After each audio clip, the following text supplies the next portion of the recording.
Hi guys, how are you doing? Welcome back to the channel and welcome to, finally, the Jackson Brandon Ellis Green Crackle Kelly demo.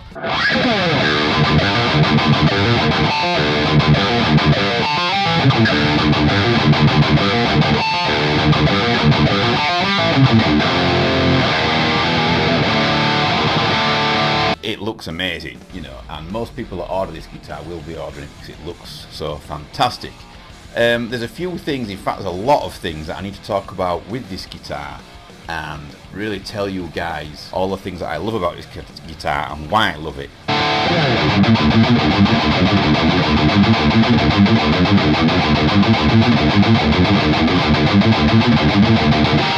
The first thing that I noticed when I picked up the guitar is how much it weighs. It's really light. It looks a big guitar and it is a big guitar. To me it feels quite light for the size of it. I expect it to be quite a bit heavier. It's really nice, it's really comfortable. I have stood up with this on a strap because the first thing I want to know about a guitar that's this kind of shape is how well it balances. And luckily for me, because I am really anal about how guitars balance on the strap, this guitar balances absolutely fantastic, perfectly fine. The neck sits up a touch like that, kind of like my King V, which is my main live guitar. I may start using this live now if I ever play live again.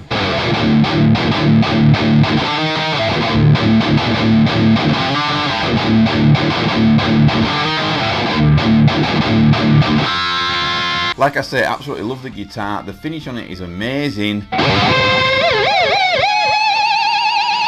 The pickup that we really need to talk about in this guitar, it's a long time since I've used a Seymour Duncan parallel access pickup.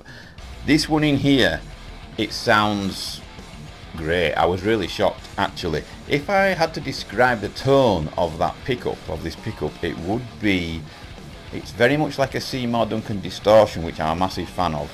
It has the same kind of amount of gain output, whereas the Seymour Duncan distortion is kind of dark sounding.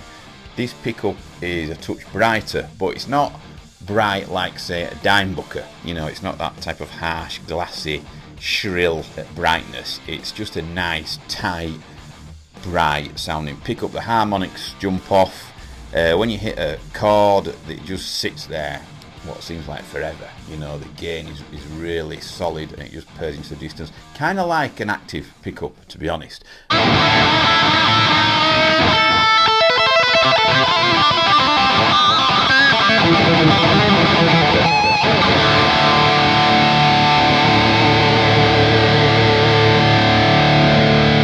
For those of you that know the difference between the feeling of a pickup with blades in and a pickup with just regular poles, this pickup feels like a blade style pickup to me, the way it reacts and everything, but it's absolutely fantastic pickup. I really like it. This guitar for me, for my personal preference, is screaming out for a single EMG in there, but because I like this pickup so much, I don't think I will be changing it, to be honest. Something that I really like is the way the headstock is reversed and also the way the inlays are reversed as well to enhance the look of the headstock and everything. I know it sounds a bit daft saying that the inlays took some getting used to, because I've played guitars with no inlays on whatsoever, also offset dot inlays and everything, every type of inlay you can imagine I've probably used, but just seeing them the wrong way around at first was a bit of a shock, you know. I took some getting used to, but now I'm used to it and absolutely love it. The access up high, as you'd expect on a Kelly or a V, is absolutely fantastic. In fact, access up high, you can't really get much better than this. If I just switch it around there, the actual strap button there is like level with like the 19th fret. It's actually lower. It's actually like 20, 21 area. So that's how high you can get. Perfect for shredding. The guitar plays fast as lightning. I've had this guitar set up for me personally by Jackson in the UK here, which is, you know, just a bit of a privilege that I have, which I'm absolutely 100% thankful for. So it's always going to play well, but this board is super fast, you know. It's really fast. I don't know why, it just is, you know. I'm sure it's just a standard radius board, but I've found this guitar particularly fast to play, a bit too fast for me. Sometimes I'm playing, I think I'm faster than I am just because of the way the guitar feels, and I actually end up making a mess of things because I'm trying to play too fast for myself and my own skills. The back of the neck is gloss. Now I'm a big fan of satin on the back of necks, but because the guitar just feels so fast to play, that gloss has not slowed me down whatsoever, and who would in their right mind begrudge the guitar of that wonderful crackle effect on the back of the neck.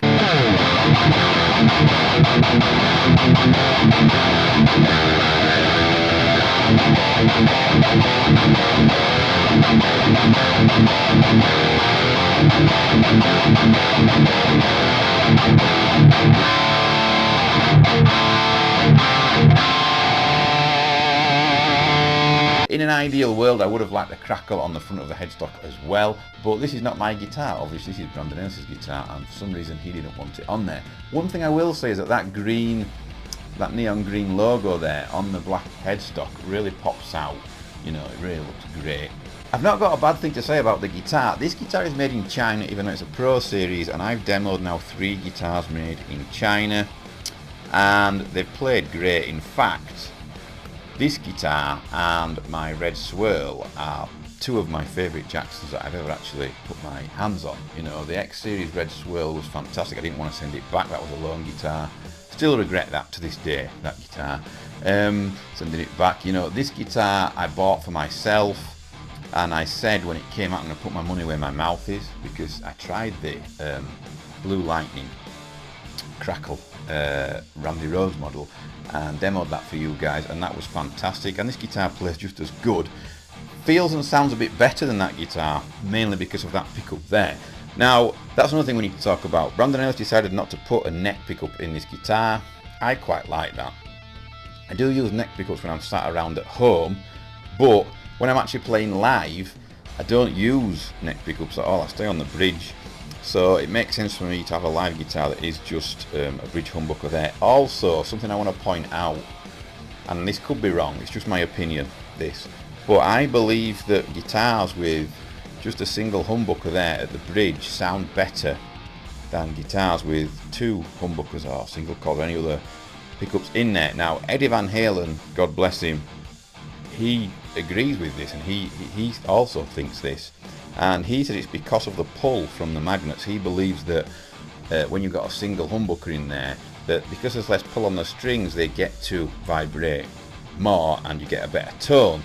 Now, I kind of agree with that. That could be right, but what my theory is that when you look underneath the guitar there, because there is just one humbucker under the string, you can see here this big gap, this huge gap here where the strings have got all this room around them to kind of, you know, vibrate and bounce around. And I believe that because they've got that extra bit of room, and probably the magnet pull as well is missing, I believe that the strings resonate a lot better, kind of like if you imagine an acoustic without that hole, you know, without the hole and the chamber inside, then if you can imagine what that acoustic would sound like, how much thinner it would sound. And it's the same for electric guitar, in my opinion. The more room around the strings, you know, I think this is why Les Pauls sound so good, because if you look at the way the bridge is set and the angle of the strings and everything, there's quite a lot of room around there for the vibration and the resonance of the string. And I just believe that the more room around the strings,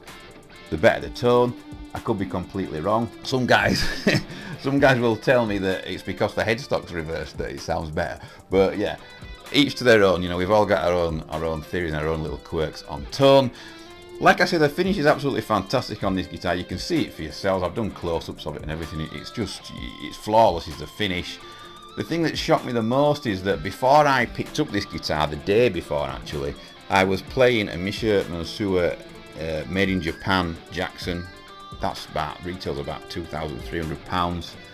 And what I will say is that when I picked up this guitar afterwards, made in China, not Japan, you know, a good £1,000, if not more, less than the Misha guitar. You know, this guitar's great. You know, there's not that much between them. There's better hardware probably on the Misha guitar, and obviously if you're really splitting hairs and going into fine detail, it is a better built guitar, better built instrument. But this guitar, you know, is definitely not £1,000 worse than a £2,000 guitar, in my opinion. I think it's absolutely fantastic. It's great.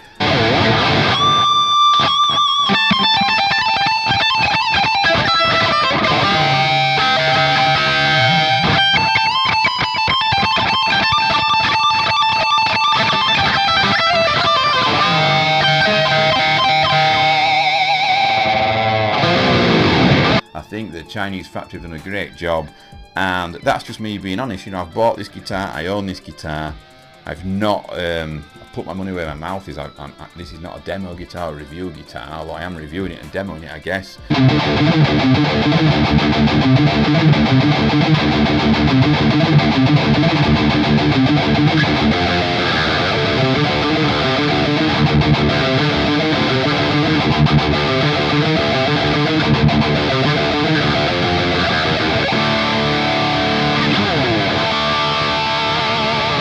You've heard the guitar. Let me know if you own one of these guitars, and let me know if you're waiting for one of these guitars. I know a lot of you guys out there have ordered this guitar and are waiting for yours too. I had to wait quite a while myself, and I'm a Jackson artist, so don't worry, you know, it'll be worth the wait. It's a fantastic guitar.